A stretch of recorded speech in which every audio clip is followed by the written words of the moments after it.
Hey! Alright. Hello. Good afternoon. It's 3 o'clock here at New York City in the West Village. I'm Gary Lucas, and I'm going to play for you for the next half an hour.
Timex watch keeps on ticking. And there you have it. That is a version of a great tune by Abdullah Ibrahim, a.k.a. Dollar Brand, who was known by that name because of the Dollar brand of cigars he liked to smoke, sort of like Cope Segundo, but a South African version. And that's off an album. I originally heard that on an album entitled African Piano on ECM. It's a live album, really fantastic compositions, and he gets these hypnotic grooves going with his left hand, like that one in 5/4 time, and uses it as a springboard for improvisation. Because pretty much anything that you play against it in any meter or tuning or chord or sonic shape sounds good against it. I'm a big believer, as mentioned, in the power of the drone, and especially one centered in drop D tuning, which is what this is in. And basically it's just the low E string tuned down to a low D, one step down on the guitar. It's definitely a liberating feeling once you get comfortable in open tunings, because you can really go to town compositionally. It kind of takes you out of the prison of standard tuning, which, I mean, by no means is an ultimate prison, because there are many, many accomplished players who can comp, a chord every 16th note in a different voicing, and do stuff like that. But for me, I don't know, I mean, as a player, I prefer these open tunings because the whole underpinning of them is fundamentally a pedal point, a drone, and it grounds them, but you can soar. You can definitely soar into the Blue Empyrean in such a tuning. And anyway, so I just learned that the great Lawrence Ferlinghetti passed away. He'd been sick for some time, and he was pretty old. And that's a shame, because he's one of the last living links, he was, to the beatnik era. And he got so much great poetry going, courtesy of his store in San Francisco, City Lights Books, which I'd recommend a visit to if you're in San Francisco. He was described as a citadel in the Washington Post, which was, to me, a funny usage of the word, because a citadel more or less refers to a physical space. I'd say the citadel was more the store than old Lawrence, but be that as it may, maybe they took creative license there with their headlines. I have one story to relate, because I wound up in San Francisco. I liked it. I'd visited there a few times to see friends after I got out of college. And I eventually wound up for almost 2 years in Taipei, Taiwan. But on the way back to America, I decided to try and stop in San Francisco for as long as I could and set up a residence there. I got married there to my first wife, Ling, in both a civil ceremony before a judge and a religious ceremony before 3 rabbis, if you can believe it, because she decided to go whole hog on the religious tip.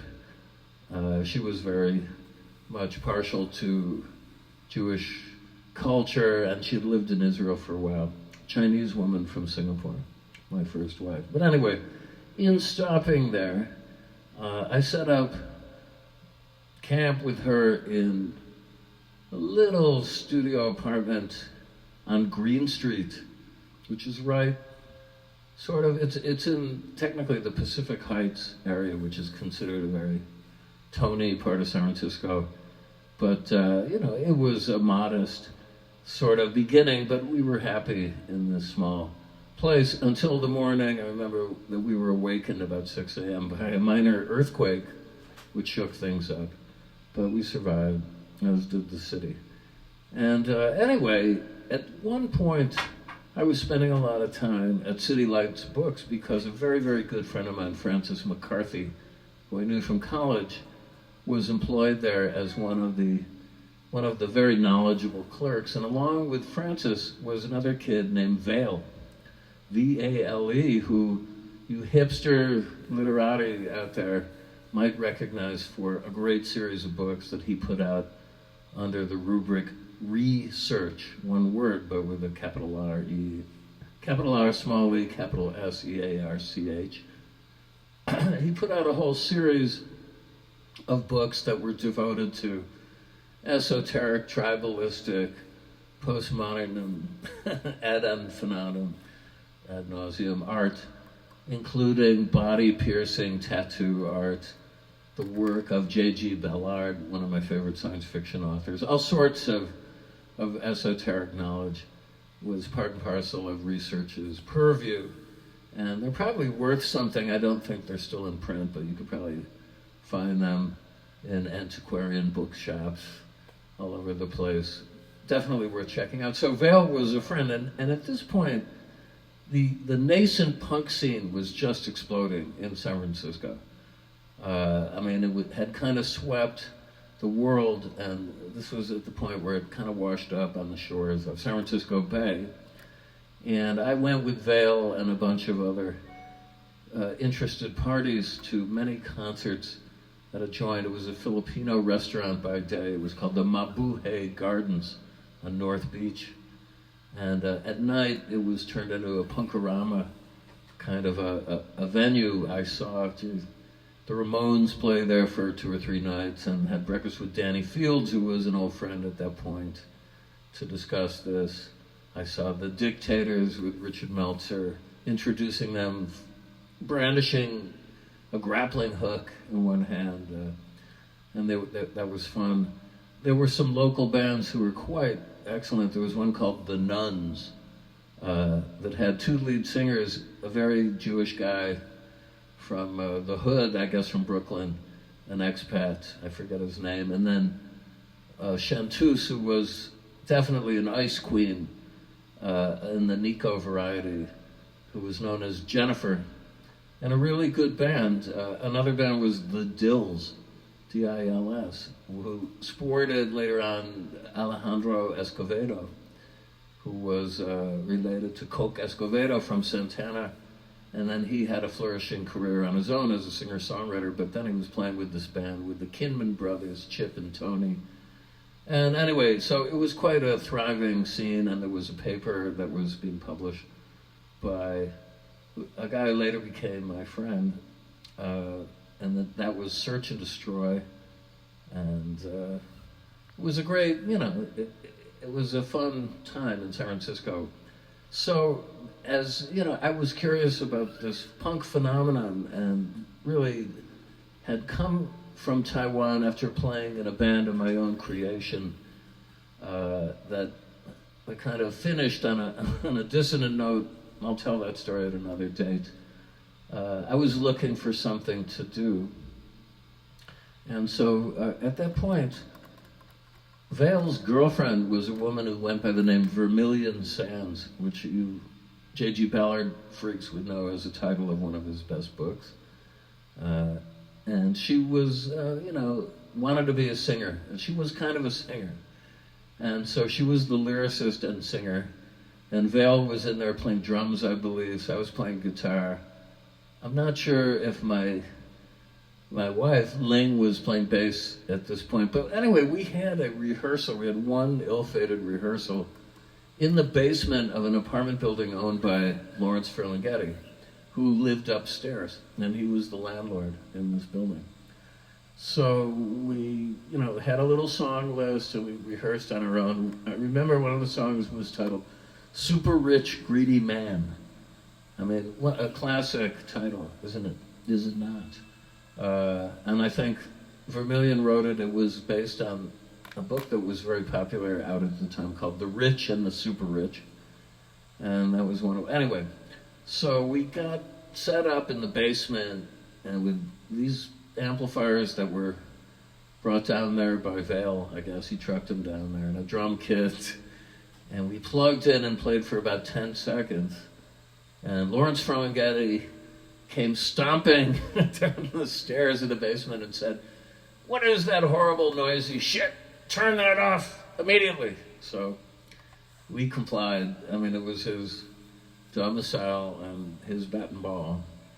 And well, that was that was the end of a very short-lived attempt at a punk band, on my end anyway, but also for those people. And all I can tell you is that some years later, I was back in San Francisco to play with Captain Beefheart, Don Van Vliet.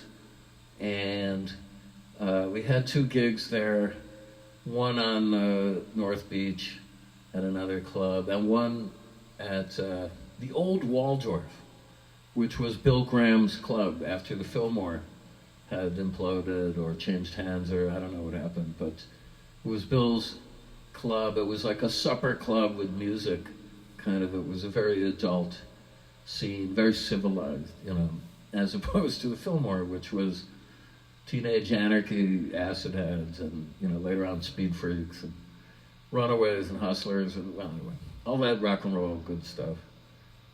So my story about that is I had been off the road with this band for about 3 weeks after doing an extensive European tour with them as a special guest, and then some dates in America, including New York. I was thinking about it last night. I was posting a Little Feat song down the timeline called Fat Man in the Bathtub, and that led me to think about that song, Feats Don't Fail Me Now, from the album of the same name, one of my favorite Little Feat albums. I love this band. And coming back from gigs in Boston, and yes, it was about rolling into New York City. It sounded beautiful, actually, as we were coming down through the Verrazano Bridge and down the West Side Highway. It was all snowy in late November, early December. Anyway, so at this point, I went back out there to San Francisco to sit in with the band. And like I said, I've been off the road, so I was not really keeping my calluses maintained. And all you guitarists know that in order to fully function as an accomplished left-hander or right-hander, but I mean with the left hand, let's say, as your fingering hand, could be your right hand if you're what's the word for it? Sesquistep? No, I don't know. Left-handed. I'll think of it. Anyway, you have to maintain the calluses. You have to keep playing even a little bit every day, because if you don't, they're going to dissolve and turn, from being a hard, callous surface, which is appropriate to digging in and bending notes on your fretboard, they'll just become soft flesh. And then, especially if the atmosphere changes, you risk getting blisters on your fingers. One would think of Helter Skelter, the Beatles, and the famous, "I've got blisters on my fingers." That's what happens. And then if they burst, that could be very painful. So anyway, I had a solo spot in the show called Flavor Bud Living. And I hadn't really been rehearsing. I had other stuff on my mind at that time. So it came to my point of the show where the band would leave the stage. I'd be introduced, and I'd have to play this 1-minute solo piece and try and execute it flawlessly. I didn't even warm up backstage. I used to just keep the guitar in a guitar stand and then just go for it. So on the very last note of the song, I did a big flinging of the right arm move, familiar to all you Keith Richards and Pete Townsend fans. And I ripped that callus on my right hand, I think on the index finger, right off, and I started to bleed all over the guitar. And Vail, God bless him, from research, ran up there with his Instamatic and snapped a shot of this. So if anybody sees Vail, ask him to please send me a copy of that pic, because it was very, very rock and roll. And I kept that dried blood on the scratch guard of the old guitar for the longest time until it just faded away. Okay, so I've got a few more minutes. And what can I say? But I urge everybody to read this fantastic book by Luc Santé. Maybe the People Would Be the Times, which is, for those in the know, a track off of Love's classic 1967 album, Forever Changes, on Elektra Records.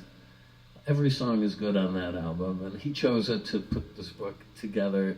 It collects many disparate articles that he'd written for many a magazine, and they're all of them good, and you'd learn a lot if you read it. Plus, they're so eloquently written, and he, is actually an expat Belgian guy who mastered the English language to such a superb degree that pretty much anything he writes in a critical mode is worth reading. I wonder what would be if he attempted fiction. I'd like to see, that would be fun to read.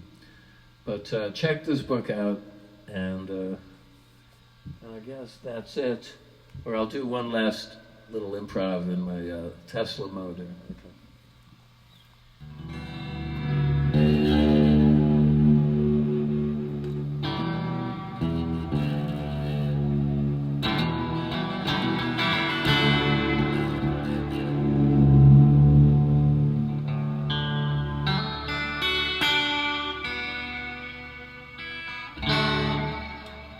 Yeah.